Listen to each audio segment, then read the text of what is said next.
Who's wrong and who's wronger? In this corner, followed by millions, James the Exploding Unicorn Breakwell. And in that corner, ignored by millions, Steve Dash Rinko Levens. Hey everybody, I'm obviously a little infant. That's why I've got a little infant headgear on here that keeps me from banging my head when I'm moving around, because I got a little out of goo-goo, got a little out of gaga.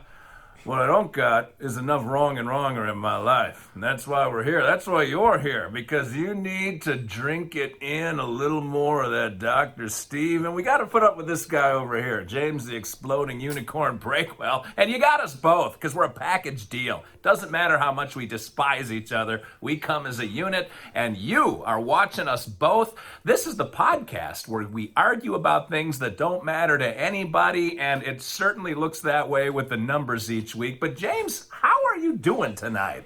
I have so many questions. Yeah. Yeah, so I had to, we were bantering for 10 seconds before this, and I had to stop myself because we needed a record of this. It needed to be preserved for all time, so I need to know what you have to say. Okay, so this device that's on your head is made for infants, correct? Yeah. Tiny little babies, yet it fits on your head. Yeah. So presumably there is a baby that size that this was made for. What does the mother look like? Did she survive labor? Like, where is that poor woman? It took a little real estate with it. That's all I'm saying. But this, you see, there's Velcro that adjusts this to your infant's head, and I just completely undid the Velcro. Like, you can tell by the straps, there's no way this would fit on my melon head. So yes and no. It is an infant. It does fit me technically because it doesn't fall off, but it's not affixed in a way that would be completely safe for the infant. I'm glad you finally recognized your lack of hand-eye coordination. You are a danger to yourself and others and basically a giant infant, so you should probably just keep this on all the time. Here's your ultimate outfit. You put on the helmet for running into things, then you put the bag back over your head, and then you take a vow of silence, and then you'll be perfect. The perfect outfit, the perfect demeanor, the perfect skit for this podcast. James, I believe one of the listeners wrote that was the best intro of all that we've ever done. Like, those jokes were primo. The bar is just so low, and it's only you're competing against. It's just you talking for the first minute. So, like, out of all the manure you've spread for all time, was that the most fragrant? Perhaps. I don't know. How do you tell the difference between one gag-inducing skit and the next? It just... This is what you saved me from before we started recording. This is your A material right here. No, that was the mother thing. That's what I really wanted to know. I can't even fathom why you even undoing the straps it would be of that size. The rest of this is just all ad-libbed insults. You just keep giving in to more and more, but yeah, and also you keep encouraging these downvotes. You get so upset about them. The real downvoters supposedly came forward, but if we acknowledge them, you're just going to get more. It was going to go from 1 downvote to 2 downvotes to 10 downvotes. Pretty soon we're going to have a majority downvotes, which won't take many. It'll take like 6 votes to get us there, because let's be honest, nobody watches this thing except the downvoters. We did get 2 again last week, and I can't imagine what kind of animal would do that to 2 delightful human beings that are embodied in me and you? Yeah, one delightful human being and Steve. That's where we're at with this. Well, speaking of delightful human beings, people tend to vote for the person that they like the best. And who won last week, James? You did, but you know what? I hope this streak continues. I hope we keep trading where I win 3 and you win 1, and I win 3 and you win 1, and you'll feel good about yourself, at least good enough not to cry yourself to sleep. You won't quit the podcast, and I'll just get to keep beating up on you. Like, I'm the Harlem Globetrotters and you're the Washington Generals, and every once in a while we gotta throw you a bone just to keep you in there, so there's somebody for me to debate against. So I do appreciate you for standing in there and taking all that abuse. So I was happy to give you the win last week, and now here's to 3 more for me. That's only fair. I don't know. I would think with 1 million followers, you could rustle up a few more than the 15 or so votes that it took to lose to me this week. I don't know. That's just me. But I treat my followers well. Yeah. That's, and, I think you're just drumming up business for your psychology business. It's just you're just traumatizing your followers who have to go into you for therapy. Yeah, that's what it is. That's what I need.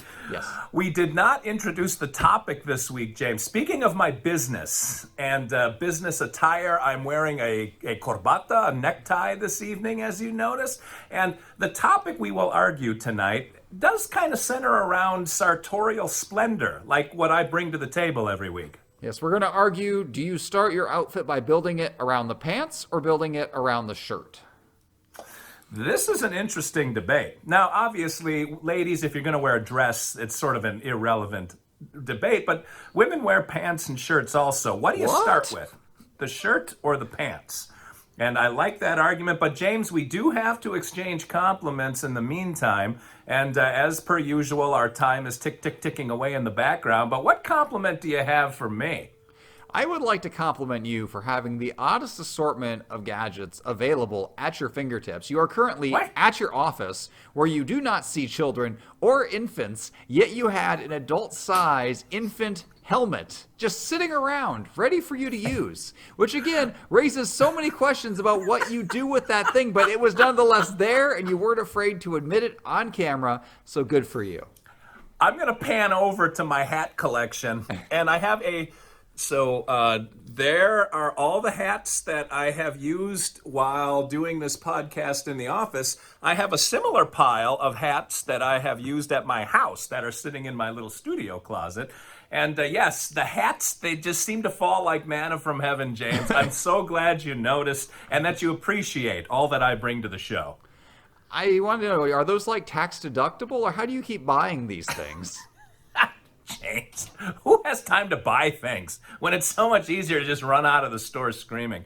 Anyway, my compliment for you, James, harkens us back to your email blast again this week, and I cannot believe, doing the bare minimum parenting that seems to define your purpose in life, that you actually loaded your entire family into your car, drove 2.5, 3 hours up to Chicago. You fought the downtown, the loop traffic. You found a parking spot and you went to a museum and then drove all the way back that night. James, you are turning into a domesticated human being, and I'm sad because that will be the death of the James that we've grown to know and despise. First of all, Lola drove us up there. I did not do any driving on the way up there. So I she do fought remember the you. traffic. I thought you were kidding with that one. No, what kind of no. real What man. kind of misogynist are you? Women can drive these days, Steve. It's perfectly fine. And she drove while I worked on my next excellent book that I had to put out, which is about how to be a man. Step 1, ask your wife to drive so you can ride in the car. Life imitates art. Okay. So I'm trying to. I waited till my kids were out of diapers so I could be a little bit lazier because it was too much work to move them anywhere. But now that they're larger, I'm going to move them around just enough so they remember that I tried to be a good dad. And as soon as they've got that memory imprinted in their brains, I'm going to stop. Cold turkey. When they're like, why don't we ever do anything? I'm going to pull up all these Instagram pictures and be like, see you guys fighting ostriches there? We totally went and you hated it. Now we're done. Wow. All right. Yeah. Well, it was a one trial learning acquisition for the unicorn this weekend, but subscribe to his email blast. It will entertain you and remind you each week of just how perilous it is for me to show up on time for these podcasts with James Breakwell. I'm glad you didn't take on the on-time part today. But James, we have building an outfit around pants or around shirt. And what shall the two sides of the Guam Quarter of Fate represent for you this evening? All right. Heads, I'm arguing pants. Tails, I'm arguing shirt. Heads is pants. Tails is shirt. It is up. It is down. And it is heads. You, sir, have pants. That's good because that is actually how I get dressed in the morning because I have far fewer pairs of pants than I do shirts. So I go through and I've got like 6 pairs of khakis and about 2 of them fit. And at any given time, 1 to 2 of those will be in the laundry. And I've got like 2 pairs of gray pants that sort of fit and a few pairs of jeans that sort of fit. And so whatever is out of the laundry and hanging up, that's what I grab. And that's what dictates what shirt goes with it. If all you've got is gray pants, you grab the gray pants. Well, you can't get a brown shirt or something. Or so I've been told by my wife multiple times. I don't make the rules here. So it goes that way. You go by what's scarcest. I think without question, people own fewer pants than they own shirts. So it makes sense that you go by the pants you have available and you use that to lead into the shirt, and then everything looks good, which isn't anything you would know about. But for those of us who aren't just totally disgraceful in the public eye, we like to look nice. We like to put on a good show for the audience to show that we respect them, we respect their time. And yeah, so I build around the pants, and I'm sorry that you don't live your life that way. I feel bad for you. No. James, you actually gave the answer of why you should build around the shirt instead of pants, because people, 6 is probably not a bad over-under, for men at least. Women probably have a few more pants than men do. I like, though, how you snuck in a sort of fit, because I'm not sure that an adult male ever gets a pair of pants that fits perfectly. It's the holy grail. But 6 pairs of pants for guys when it comes to dressing business casual, I think that's a fair number. The problem, if you start with the pants, is most guys, and I don't know how many good shirts you own, because of what I do for a living, I have about, call it 40-ish.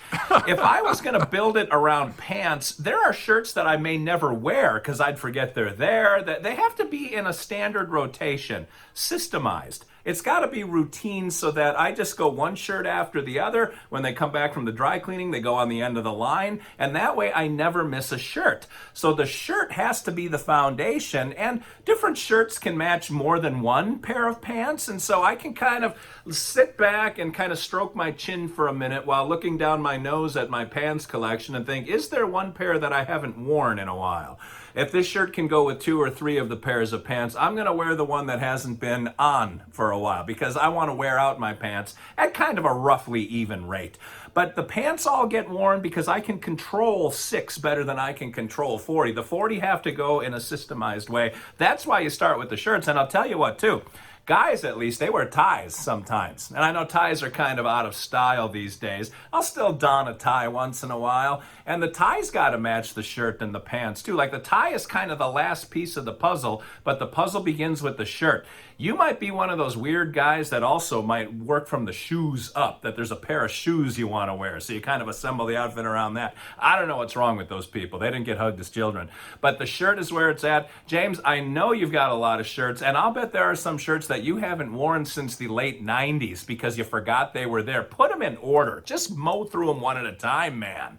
You tipped your Steve Olivas rich man hand there, Mr. I go to the dry cleaners for all my shirt. Well, us commoners down here don't live like that. I don't own 40 shirts. Why would you need 40 dress shirts? There's only, 22 business days during a month? That's like 2 months worth of shirts that you rotate through every month. That's insane. Yeah. Are you that worried that a client will see you wearing the same yellow shirt 2 consecutive weeks in a row? And all of your shirts, I bet, answer me this, are all of those shirts a solid plain color? No. Very few of them are. Really? Probably 5. So what are the rest of them? Are you the Hawaiian shirt guy? What abominations are you afflicting your patients with? There's a specific brand of shirt that I like. And when I stumble across one that I don't have that pattern or color combination, I buy it because I like to have kind of a full suite of what this brand puts out. Please don't name the brand. I can't lie. I do think sometimes about, did I wear this shirt last time I saw this person? It does trickle through my head. I'm weird that way.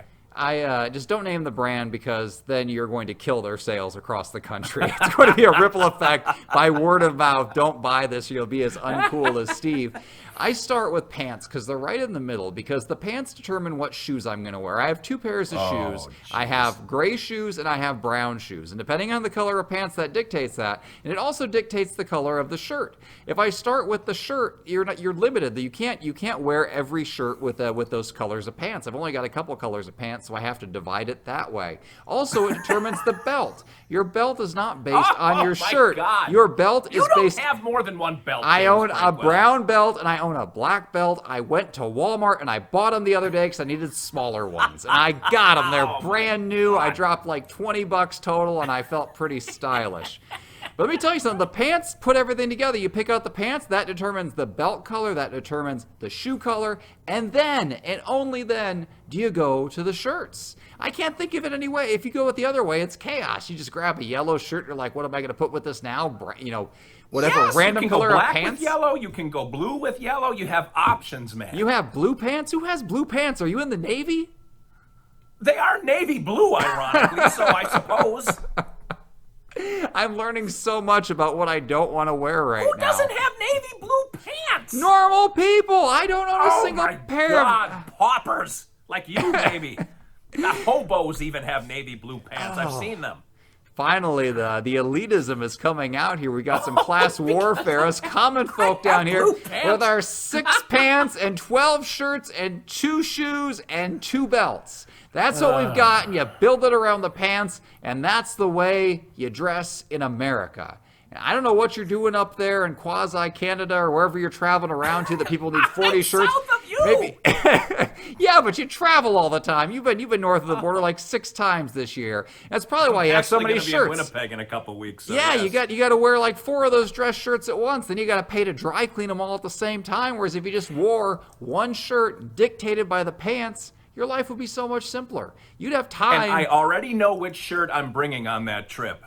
You'd have time to go to museums and enjoy the finer things in life if you weren't always rushing to the dry cleaners based on your erratic shirt selections. So I First just, of all, my wife goes to the dry clean. How dare you, sir?